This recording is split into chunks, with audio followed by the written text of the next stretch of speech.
Hello everyone, I'm Rachel Tessman from stampyourartout.com.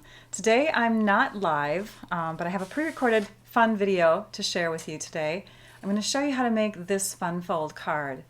It is really easy to do, even though it may look complicated. And we're going to be using the new Seascape bundle in the 2021 through 22 annual catalog. It's found on page 12. It's got this wonderful stamp set and some fun dies that go with it. So let me share with you what those look like. Here are the dies. This is the fish, obviously, that is the star of this card. And then there's also, of course, a seahorse and some coral. And then these two little guys here, you can die cut them both at the same time. That set of dies is meant to coordinate with Seascape. We've got some wonderful sentiments in there and some other images that are fun to use to make some really wonderful underwater sea life type cards. So let's start with the card base.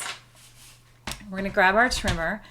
The card base is made from a 12 by 12 piece of cardstock. I have already cut it down to 12 by 5.5 inches. And we're going to cut parallel to the long edge of the card base. We're going to bring this in to the 1 3/4 inch mark, and we're going to make a cut from 2 inches away from the bottom to 2 inches away from the top. And this is actually the side to side, sorry. This is not the top and the bottom of the card. So we're going to start at the 10-inch mark. We're pressing it down, and we're going to slice to the 2-inch mark. Then we're going to flip and do the same thing on the other side. So we're bringing it to the 1 3/4 inch mark. And we're cutting starting from the 10 and going up to the 2.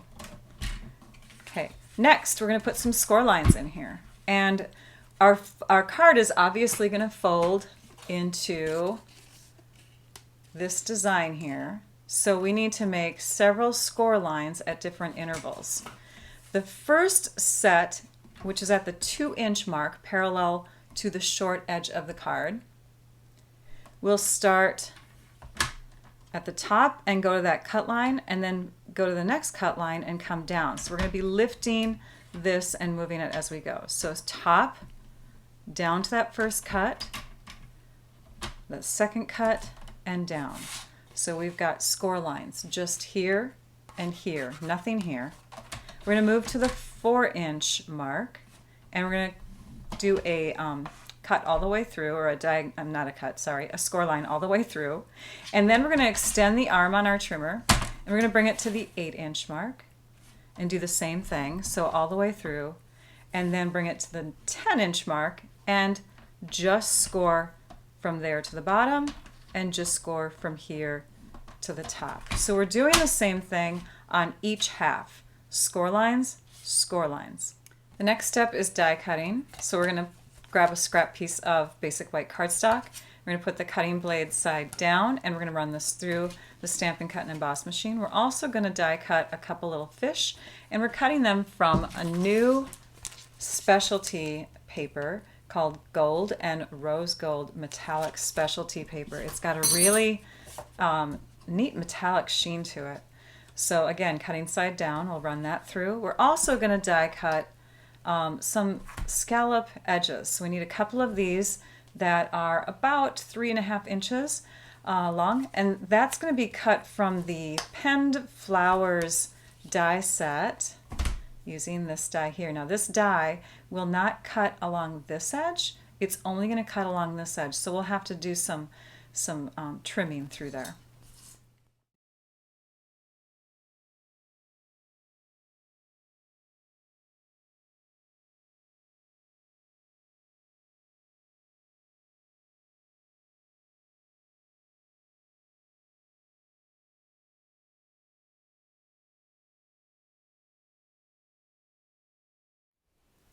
For this piece, I just die cut them kind of back to back, and you can see it doesn't cut in the middle. So we're just going to place it into our trimmer so that it's all lined up.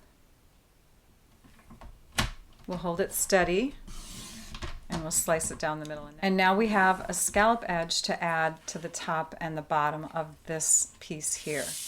Now this piece, after it's die cut, you'll see that it stays attached to the paper. Stampin' Up! Designed it that way so that you could have it kind of curl up and off your paper, but I wanted mine a little more lifted than that. You can see I did the same thing where I just have it coming off the white paper, but I have it lifted up onto a dimensional.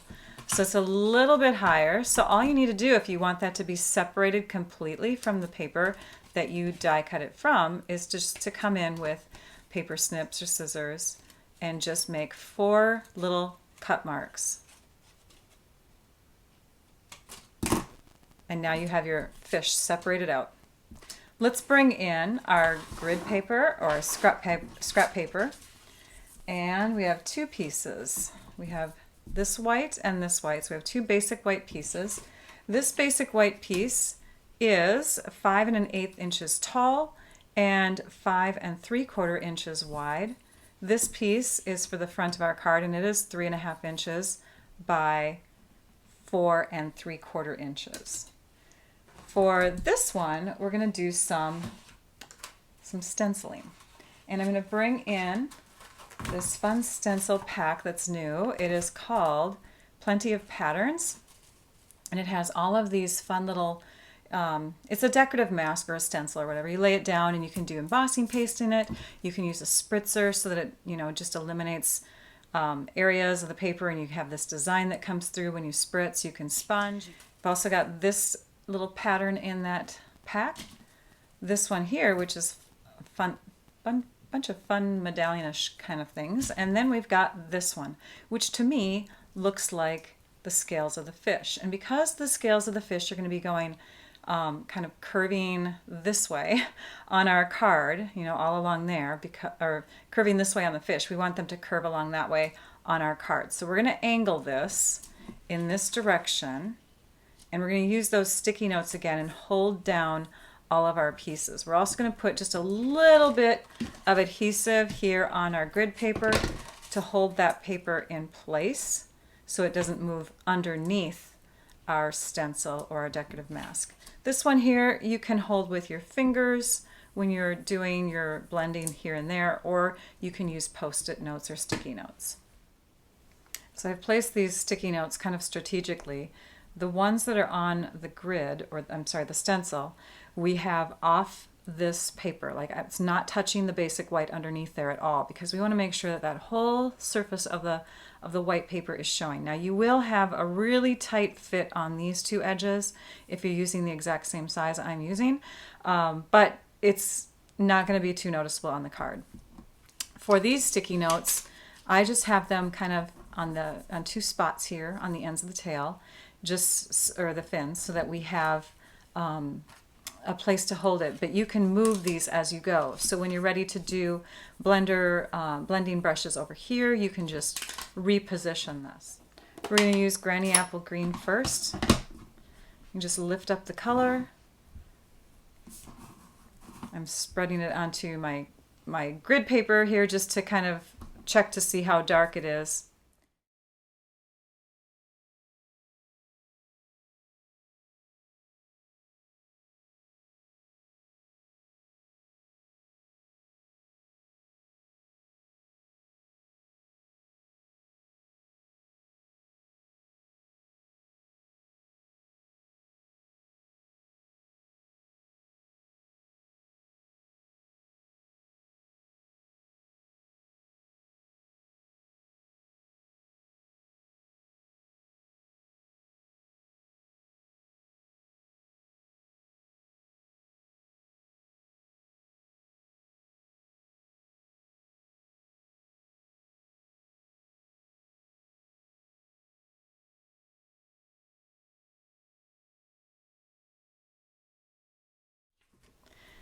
And for the fish, I wanted to have a little bit more blue here and there to kind of indicate water. I got a little mark on there. That's where one of the bubbles are going to have to go. Anyways, sometimes mistakes happen. But now we have our fish, which is in full color, and we have a shadow behind it. When we place this on the front of our card, we're going to just kind of off-center it a bit so you can see a little bit of that white shadow behind it, plus it will sit up higher. Let's now work on this piece. The colors that I'm using, by the way, are Coastal Cabana, Granny Apple Green, and Calypso coral.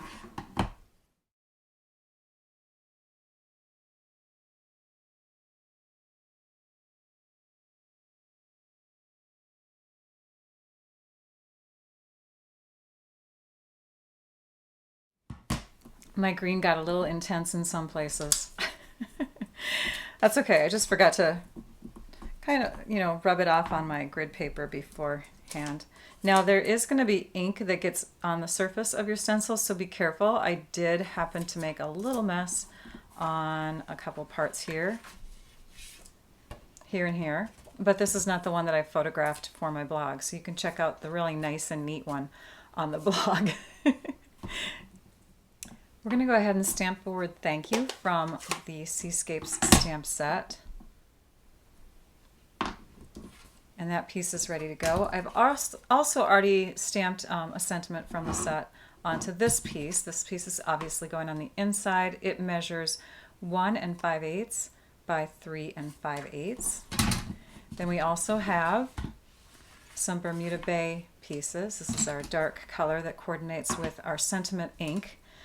This layer is 3 7/8 by 5 3/8. This one is also 5 3/8 inches tall. Oops, it's going to be.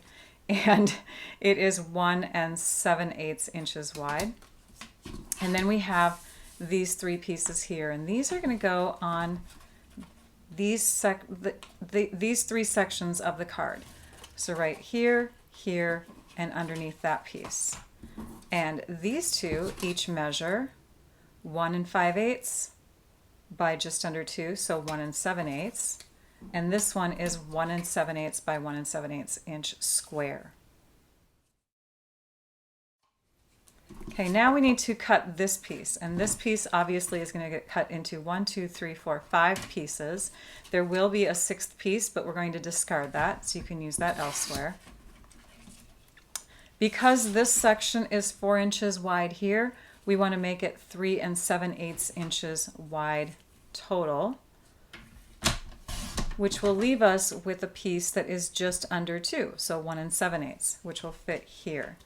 So from this piece, we're going to cut 2 pieces that are 1 5/8 inches tall, but we're going to cut one from the bottom, or the top, and one from the bottom. So now we need to turn this piece around and cut it here. Then our design will flow. This is the one we're going to discard. We could use that on some other project. But now you can see if we keep these pieces in order, the design will flow.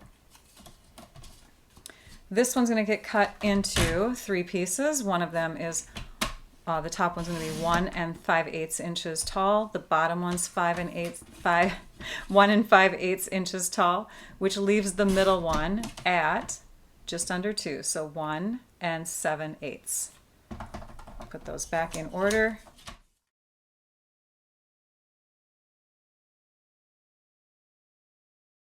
And this is how they're going to decorate our card base piece. So we're going to bring that back in, and now we're going to add them just with some seal adhesive to each of these sections. Let's go ahead and start with the middle.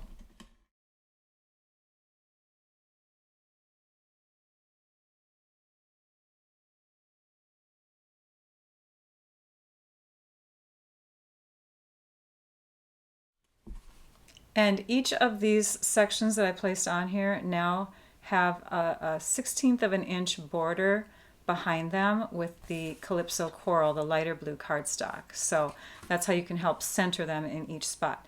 Now for the folding part, you can see we're going to kind of create that look.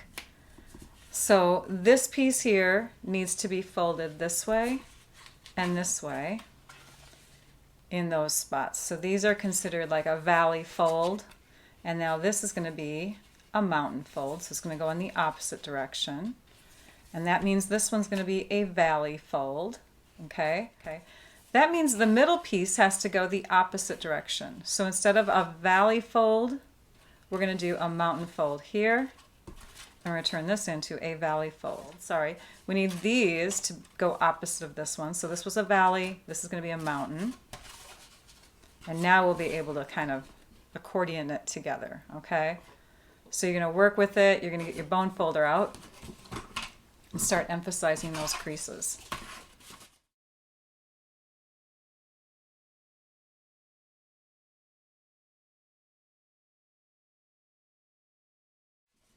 All right, it's coming together. Now the problem is if you don't have a front layer, you're going to have this happen, where they kind of like lock into each other, and then you've got this fun little tree design. So you have to have a front layer that prevents that from happening, which is why we're going to add this piece here. And then these little sections won't be able to go through. So this will get added onto that.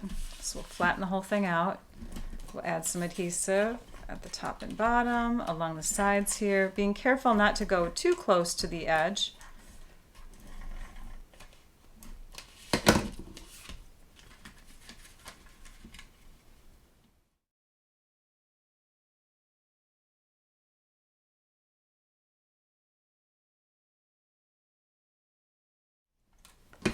Okay, so we've added the inside sentiment and the little fish. Now we're going to add our fun metallic paper scallop pieces to our white. And for this, I left these longer than 3.5 inches so I could kind of center where I want this to go. And when I place it down, I'm making sure that I have about the same height on the scallops on each side, the right and the left.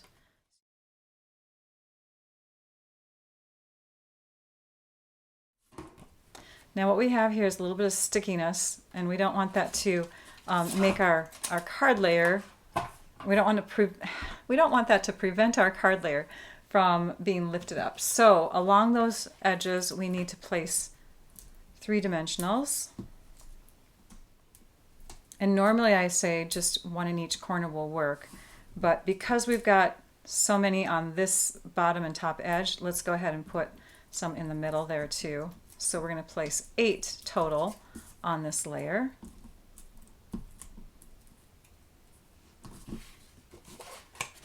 And that's going to get centered onto the front of our card here. Let's actually open it up and do it.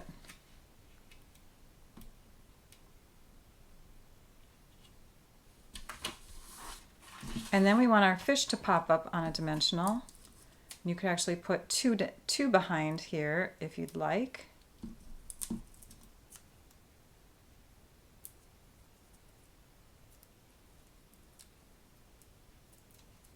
And one thing that you'll want to do is grab your bone folder, and just like we do with butterflies or flower petals, you're just going to kind of curl these fins and the front of the fish's head kind of out forward like that. Okay, so you've got a curl to it. It gives the appearance that there's motion, that there's movement, that it might be swimming. And then we'll just place this onto the front of our card with a little bit off kilter here so it's not completely lined up with the white underneath. So you can see that white shadow under there. We'll add our embellishment, which is the silver and clear epoxy essentials. And I find that these are just a little bit easier if you kind of just pry the, bend the plastic underneath and pick it up with your fingernail if you can. So yeah, let's kind of hide that that mark there. Some bubbles.